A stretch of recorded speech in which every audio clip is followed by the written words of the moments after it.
Assalamualaikum warahmatullahi wabarakatuh. Halo, nama saya Faras Nabila Muna dari jurusan Pendidikan Kimia.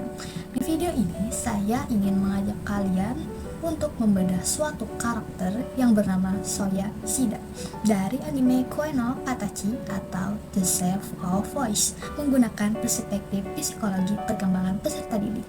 Mari kita ulas bersama.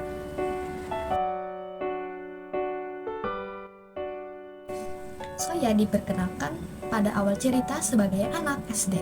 Ia merupakan anak yang energik, mudah bosan, dan sangat senang menjadi pusat perhatian teman-temannya, tetapi sangat jahil. Bisa dilihat dari cuplikan berikut kalau Soya benar-benar senang untuk menjahili teman-temannya. Kemudian ketika Soko Nishimiya, siswa baru yang ternyata adalah tunarungu, pindah ke kelasnya, Soya menjadi pemimpin perundungan terhadap Soko.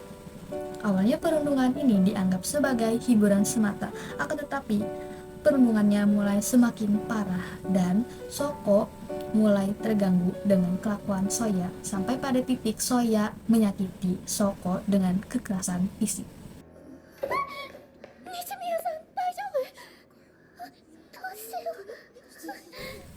Namun ketika kasus ini terbongkar, teman-temannya yang sebenarnya juga ikut ambil alih dalam perundungan Soko malah berbalik menyalahkan Soya seorang diri.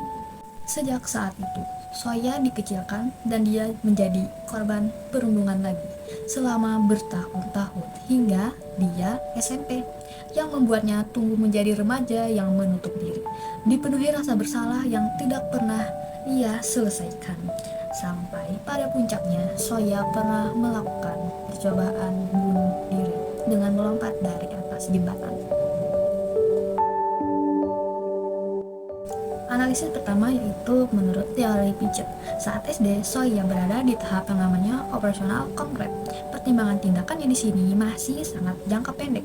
Dia belum memahami konsep abstrak seperti dampak psikologis traumatis yang dialami Soko akibat perundungan yang ia buat. Barulah di masa SMA, pada tahap operasional formal, dia mampu berpikir lebih reflektif dan menginternalisasi rasa bersalahnya. Bukti dari kemampuan ini terlihat jelas saat Soya tidak lagi sekedar mengingat bahwa ia pernah membuli Soko, tetapi ia mampu merenungkan dampak jangka panjang dari tindakannya, membayangkan berbagai kemungkinan, bahkan menyusun rencana abstrak untuk menebus kesalahannya. Kemampuan berpikir abstrak inilah yang mendorong Soya untuk belajar bahasa isyarat agar ia bisa berkomunikasi dengan Soko.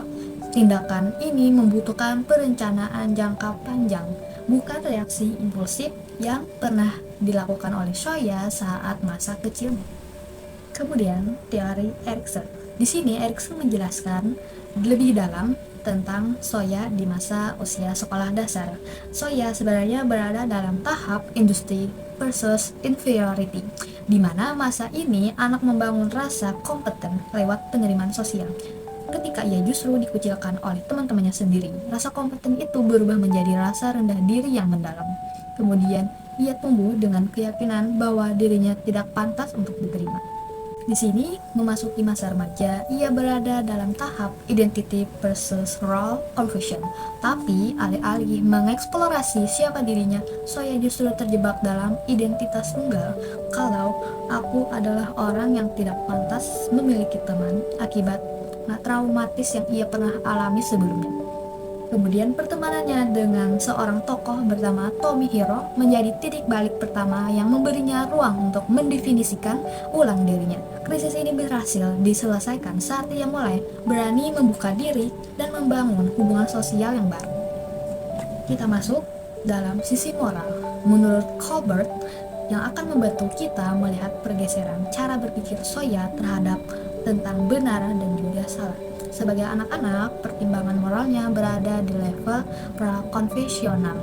Ia menganggap perundungan sebagai sekedar permainan untuk mengusir kebosanan, mendapatkan perhatian teman-temannya, dan juga agar bisa dilihat keren, tanpa benar-benar memahami dampaknya pada Soko.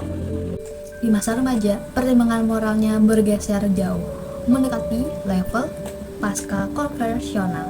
ia tidak menebus kesalahannya karena takut hukuman atau demi validasi sosial. Sebab pada titik itu, ia justru sudah tidak punya apapun untuk dijaga. Ia melakukannya karena prinsip pribadi tentang keadilan dan tanggung jawab moral.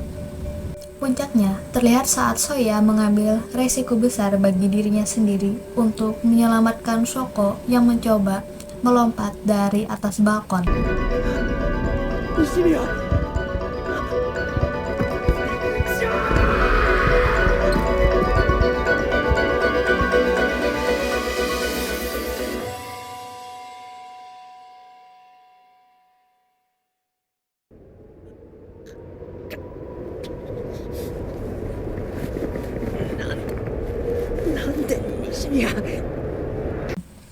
Sebuah tindakan yang tidak bisa dijelaskan oleh kepentingan pribadi, melainkan oleh nilai moral yang sudah benar-benar ia internalisasi.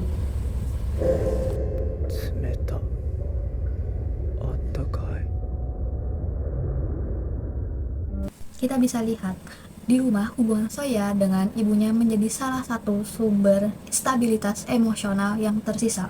Sosok ibu yang tegas namun tetap melindungi Soya bahkan ketika ia sendiri dan sedang berada di titik terendah.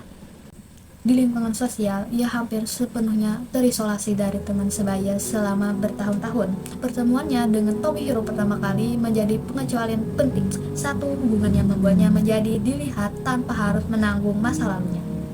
Secara emosional, Soya menunjukkan pola penyangkalan diri yang ekstrim. Dunia di sekitarnya seperti terasa tempat yang tidak bisa ia lihat langsung. Simbol tanda silang pada wajah orang-orang di sekitarnya adalah representasi visual dari menutup diri dan kecemasan psikologi sebagai mekanisme pertahanan psikologis.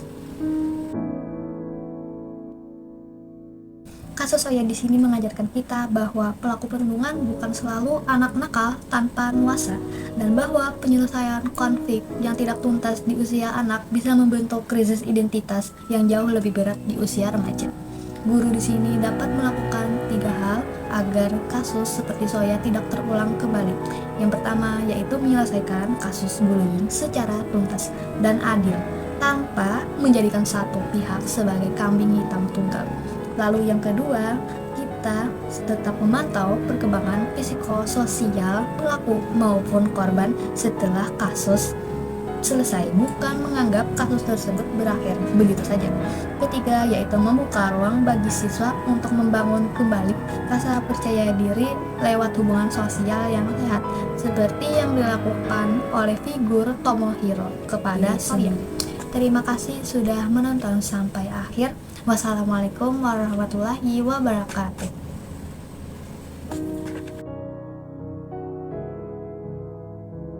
Soya Ishida mengingatkan kita bahwa perkembangan bukan garis lurus, dan terkadang jalan untuk menjadi pribadi yang utuh dimulai justru dari mengakui bagian tergelap dari diri sendiri.